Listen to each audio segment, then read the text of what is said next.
Yun, magandang gabi mga katropa. Nagsasama-sama na naman tayo sa gabing ito upang talakayin na naman ang isang issue na ating tatalakayin o pag-aaralan dahil tayo ay nakinig na naman ng mga balita sa araw na to. At syempre, sa dami ng mga balita mga katropa, talagang nahuhon natin ang ating mga mental skills para tayo ay maging matalino. Magandang gabi nga sa inyo mga tropa. Ngayon ay May pala, layo ng May September 7 na mga tropa ng 2024. At syempre, kasama nyo na naman ang inyong lingkod, ang boses ng mga tindero. Boses ng mga tindero, wala kapil-apil mga tropa, di ba? Hindi abogado, hindi matalino, hindi bobo. Ano ba ako? Pacham. Yan mga tropa. Pero mga katropa, sa dami ng isyong lumalabas ngayon, di ba? Ngayong araw na to, ano na ba yun? O kahapon? Kahapon mga katropa, yung tinalakay natin yung hearing na sinagawa ni Senator Bato kasama si Senator Robin saka Senator Bongo, di ba? Tinalakay natin yan. Sinabi natin na na medyo impending. Tapos, kitang-kita ng mga katropa na talagang ayaw mo natin sabihin talagang matatawag natin mga katropang bias. Yun talaga yung word mga katropa. Bias, yung word na yun talaga totoo yun. Kasi yung hearing na nangyari kahapon, di ba, nandun si Senator Bato, siya yung chairman, tapos kasama si Senator Robin Hood Padilla, yan. Tapos kasama rin si Bongo. Kung napapansin nyo mga katropa, lahat ng mga senador na nabanggit ko ay pawang mga kaalyado ng dating Pangulo na si Pangulong Rodrigo Duterte, di ba? Pero wala nang masama doon mga katropa. Siyempre kailangan sa buhay, meron tayong kinikilingan, meron tayong sinasangayunan mga katropa, di ba? Kaya gayon pa man, talaga sa totoo lang mga katropa, yung word talaga, ayon lang sa aking paunawa o ayon sa aking pakikinig sa naturang bumbuo kong pinanood yung mga katropa. Pero kitang-kita talaga dun yung tinatawag na bias mga katropa. Kasi sinabi ko nga kahapon, di ba, na medyo, hindi pala medyo, sagad. Sagad yung pinakita na, yung pagtatanggol nila Senator Bato de la Rosa, Senator Robin Padilla, at Bongo. Di ba, kitang-kita mga katropa. Hindi makapagsalita si Torre, di ba? Pero dun sa naturang Senate hearing daw, nahayag naman yung katalinuhan ni General Torre mga tropa. Actually, napuntosan ni General Torre si Senator Bato. Kasi nung sinasabi ni Senator De La Rosa na dapat magkaroon ng kumuha ng search warrant si General Torre, di ba sabi, kailangan bago ka mag-search sa bahay, kumuha ka muna ng search warrant. Actually, mga katropa, mismo tayo ay natuto doon. Di ba? Di ba? Akala natin kasi pagka yung search warrant, tumutugon sa tao. Hindi pala mga katropa. Ayon sa batas pala, yung arrest warrant ay para sa tao. Di ba? Yung search warrant mga katropa, yung pala sineserve, halimbawa, yung isang bahay, hinihinalang may shabu o hinihinalang may illegal na baril, di ba? Illegal na bomba. Pag ganun pala mga katropa, yun ang hinatawag na kailangan mong kumuha ng search warrant mula sa korte para hanapin mo yung bagay o particular na bagay na binabanggit to sa warrant o search warrant mga katropa. Yung pala, ibig sabihin, pag search warrant, pumasok yung nagpunta yung police, may dalang search warrant, kailangan partikular, nakalagay sa search warrant kung ano yung hahanapin niya. Halimbawa, sample, nakakita na ang nakalagay sa search warrant, meron kang shabu dyan. O, di ba? Tapos, wala sila nakita. Talaga, umaga partikular, kailangan talaga yon. Yun pala yung search warrant, mga katropa. Di ba? Natuto tayo, mga katropa.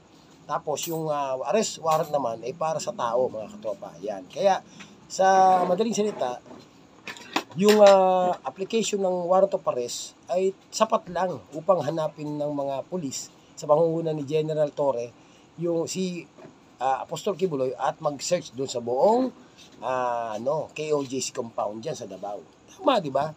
Actually, tayo natuto mga katropa. Ang pinagtataka lang natin mga katropa, bakit si Senator Bato, na dating PNP chief, na ano siya naturuan siya o na ano siya, parang tinuruan siya ni General Torre.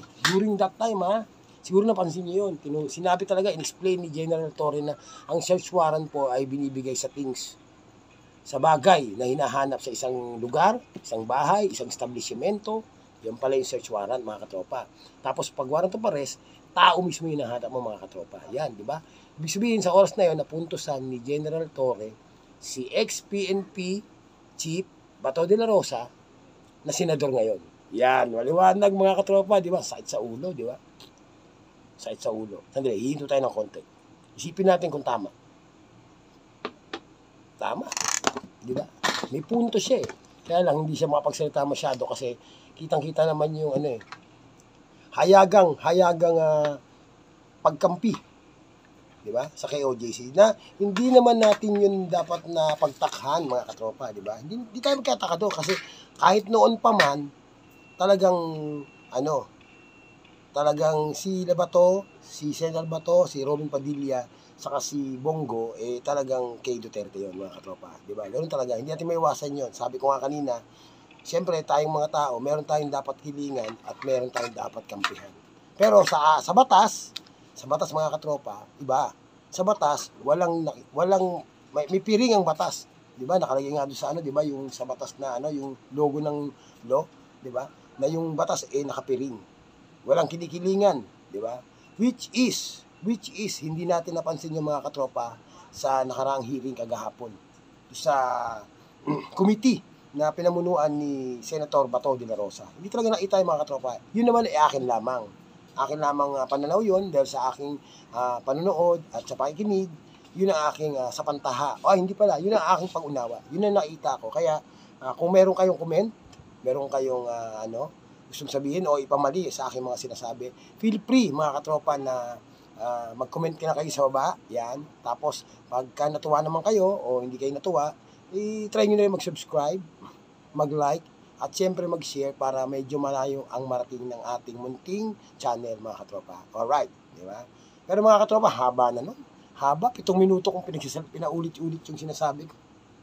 Yun yung topic ko kahapon sa last vlog natin. Ngayon, dinugtungan natin. Pero ngayon, mga katropa, ang totoong ang topic talaga natin sa gabing ito yung di ba, nahuli na si Mayor, ex-Mayor, Mamban Mayor, o dismissed Mayor Alice Go, di ba? Nahuli na siya. Tapos na-turn over na siya sa Pilipinas. Tapos meron siyang warrant of arrest, standing warrant of arrest sa Senate, di ba? Tapos sabi ko nga kahapon, nakaraang vlog ko na tanging Senate lang ang may warrant of arrest kay Senator ex-Mayor Go. Ngayon, nung pagbaba niya rito sa Pilipinas, nung bumaba ng aeroplano, mga katropa, isinerve naman yung isang kaso na, may parang sa graft and corruption yata yung case na yon na, graft and corrupt, gano'n, something, mga katropa, na i-issue naman ng Tarlac, Paniki Tarlac yun, yan, Paniki Tarlac, court na may warrant of arrest siya, kaya bagbaba ng aeroplano, mga tropa, nung lumanding ng aeroplano, binasa na siya ng kanyang Miranda rights para malaman yung karapatan niya bilang isang mamamayan. Tapos, siyempre, binigyan siya ng posas, siyempre kasama yun para ma-deter siya. Kailangan hindi siya makagawa ng anumang bagay, di ba? Kasama yun, batas yun, mga katropa. Pag na-serve sa yung warrant, automatically, pupusasan ka. Yan ay nag-a-apply naman sa lahat, mga katropa. Yan. Kaya, nung nangyari, dahil nga sa sa pagkakaroon ng panibagong warrant of arrest, syempre mataturn over sa ilalim si ex-Mayor Go sa sa piano, mga katropa, magka-piano siya ron Yung piano, ibig sabihin ko, yung mag-thumb mark siya, lahat ng daliri niya sa kamay mag-thumb mark siya. Ipo-process kasi yung kanya papeles, natanggap niya na yung kanyang warrant of arrest. At syempre, pag natanggap na, ihaharap siya sa hukuman kung saan ang kaso ay nakasampa. Yan. Kaya nung pagdating ni ex-Mayor Go sa Pilipinas ay nag-stay muna siya sa NBI, tapos pagkatapos nang hinatid siya sa Tarlac upang harapin o personal na harapin ang kanyang kasong kinakaharap. Kaya doon. Tapos, siyempre, pag humarap na si ex-Mayor Guo doon, siya ay may warrant of arrest din. Siya ay makukulong. Pero mga katropa, yung kaso nga pala ni ex-Mayor Goo, bailable mga katropa. Bailable. Ibig sabihin, maaari siya magpiyansa sa kaso niyang yan. Kaya kung magpapiyansa siya mga katropa, kaagaran siyang makakalaya. Diba? Ganun yun. Kaya kung tutuusin, kung nagbayad kung nahuli si ex-Mayor Goo, diba? Dinala siya sa Tarlac, kung nagpiyansa siya noon pagkatapos nung pag-process ng papeles niya, automatically makakalaya din siya kasi merong makapagpiyansa siya, daming pera ng mga katropa. Ano ba naman ang alam ko mga 180,000 mga katropa ang piyansa ng kaso niya. Kung ganung halaga lamang ay barya lang yung mga katropa.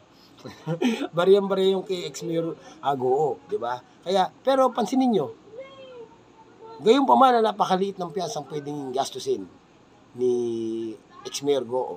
Tapos alam naman natin na may mga abogado siya. Hindi lang naman isa yun. Marami yung group of lawyers yun, mga katropa. Bakit hindi po nagpiyansa si ex-Mayor Goo? Tanong. Yan isipin nyo, mga katropa. Diba, ang liit na halaga 180,000. Tapos, kayang-kaya ni Senate ni ex-Mayor Goo yun. Ano ba naman yung 180,000? Diba? Sa kanya, sa kalagayan niya, kung ano man meron siya. Doon naka-freeze yung mga, naka-freeze ba yung mga yung mga pag-aari niya, saka yung bank account niya. Pero, sigurado, may mapagkukunan yun. Imposibleng wala, mga katropa. Saka pwede pang utangin yun. Alam mo naman marami pera yun, di ba? Kaya, yun. Pero, bagkos, yung kasong kinaharap niya sa Tarlac, with bail, pwedeng magpiyansa, sa madaling salita, bakit hindi niya ginawa na gawin niya yung karapatan niya yun? Kasi karapatan ng tao yung mga katropa. Karapatan ng bawat akusado na magpiyansa, kung may pampiyansa siya, sa kasong bailable. Diba? Bailable Ibig sabihin, karapatan mo magpiyansa. Pag nagpiyansa ka, automatically, lalaya ka. Meron kang pansamantalang kalayaan. Dahil doon sa bail ban, mga katropa. Yun, diba?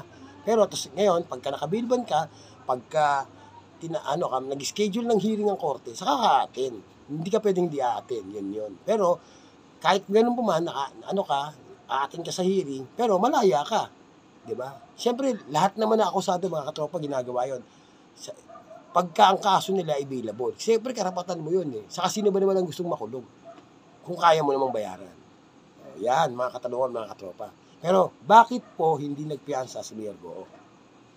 Yan, diba? Nakapagtaka yun, diba? Kaya naman yung 180.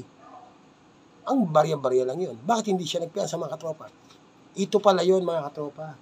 Ito pala yun. Napag-isipan natin na ganito pala yun. Kasi kung matatandaan nyo, si Mayor Goo ay may warrant of arrest din sa Senado. Di ba, mga katropa? Pero, kung sakaling nagpiyansa si Mayor Goo at malaya na siya ulit, huliin siya ulit ng Senate, di ba? Huliin siya ulit ng PNP para umatin sa Senate hearing. Which is ayaw niya yon. Ayaw niya yon, di ba? Magigisa siya ron. Siyempre, lahat na sasabihin niya ron, pwedeng gamitin laban sa kanya. Di ba? Kasi lahat ng sasagot mo sa Senate, susumpaan mo yun Sinumpaang salaysay yun, mga katropa. Susumpaan mo yun na, sabi di ba, bago ka tanungin sa Senado o sa Kongreso, at sasabihin sa'yo, mag-oath ka muna, oath. Yan, kanan na. Pero napansin ko nakaraang si Goo nakaraan, ewan ko, wala rin nakapansin nun. Nung nag-oath siya, kaliwa ginamit niya. Kaliwang kamay Kaya tinignan ko yung video, hindi naman baligtad yung picture. Di tama, kaliwa talaga. Hindi ko alam. Sana napansin nyo rin yung mga tropa. Yun nga, mga tropa. Ibig sabihin, may standing warrant siya sa Senado. Di ba? Ngayon, kung siya malaya, huhulihin siya ng PNP ulit, o ng sino man, o yung Senate mismo huhuli sa kanya, para dalhin siya sa Senate. Kasi nga, may warrant siya ron. Pero, kung nakakulong siya, dahil meron na siyang, nahuli na siya, tapos, nakapunta na siya ron sa, na process na yung papers niya ron sa kaso niya sa Tarlac, makukulong siya, na nakakulong siya ngayon, mga katropa, di ba? Nakakulong siya ngayon, di ba? Dahil yon sa bisa ng warrant na ginawa ng Tarlac Court. Di ba? Nakakulong siya. Kung nagpiyansa siya, magiging malaya siya. Mahuhuli siya ng Senado. Mapipilitan siya umatin sa Senado, mga katropa, diretsahan yan. Pero ang ginawa niya, style talaga mga katropa, yan yung natawag na loopholes ng mga batas natin. Minsan kasi, yung mga batas na mabuti naman, pinaglalaroan yun, mga katropa na matatalino. Ako naniniwala ako mga katropa na walang batas na masama. Lahat ng batas na pumasa, lahat ng batas na meron tayo, tama yan. Tama yan. Siguradong tama yan.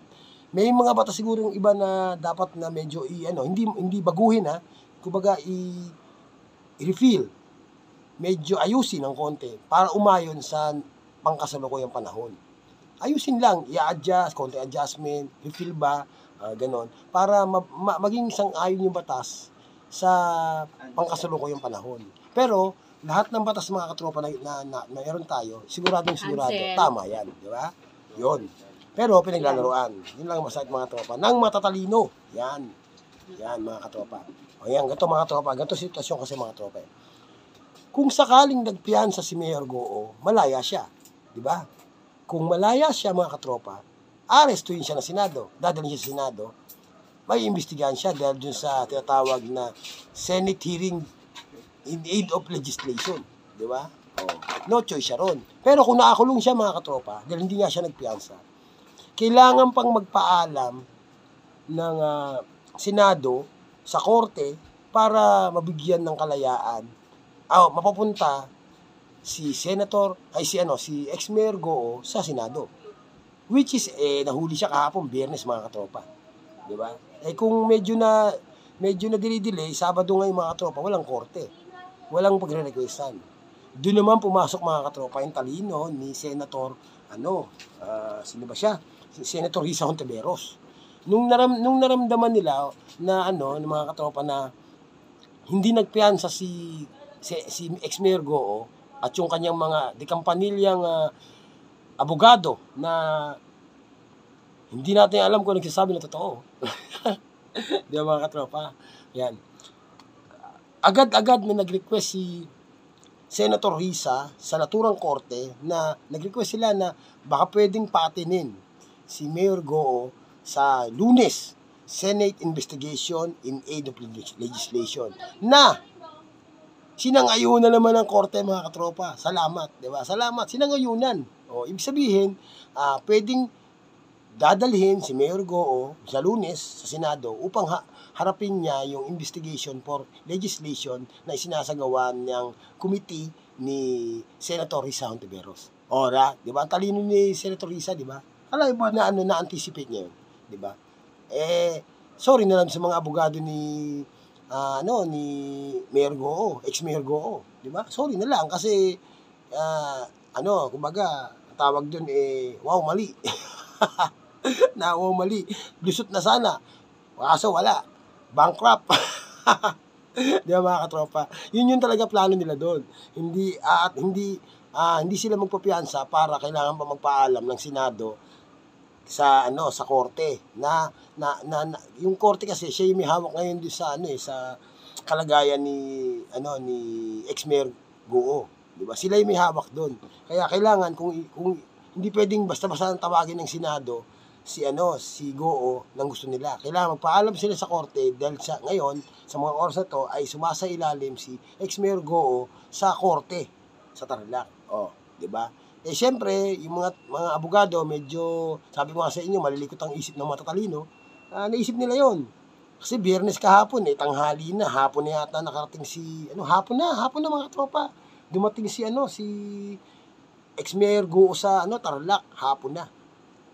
Tapos, naisip agad nila yon, huwag tayong magkumpiyansa para hindi tayo pagdating na Lunes, hindi ka pwedeng hulihin ng Senado kasi nakakulong ka you're under the premises of the court kung saan ka pinakulong ng korte. Doon ka. Kung nagkaroon ng kung halimbawa natapos yung araw kahapon na walang korte nag-uutos na pwedeng payagan si ex-Mayor Goo na humarap sa Senado, yari. Luhaan na naman yung mga senador sa Lunes dahil walang darating na Mayor Alice Goo. Pero sa totoo lang, darating ang panahon, nahaharap pa rin siya. Kaya lang, ang ayaw lang natin yung delay. Delaying tactics ang tawag doon mga katropa ng mga matatalino na malilikit ang isip. malilikot ang isip na yung batas ay pinipilit na maging pabor sa kanila. Though alam nila sa sarili ng mga tropa, di ba, na kung ano yung katotohanan, di ba? Parang yung ano lang yan yung sa Senado rin tinatry ko kanina, di ba? Pagka yung batas ay ayon sa kanila, sabi ni Torion, yun ang dapat.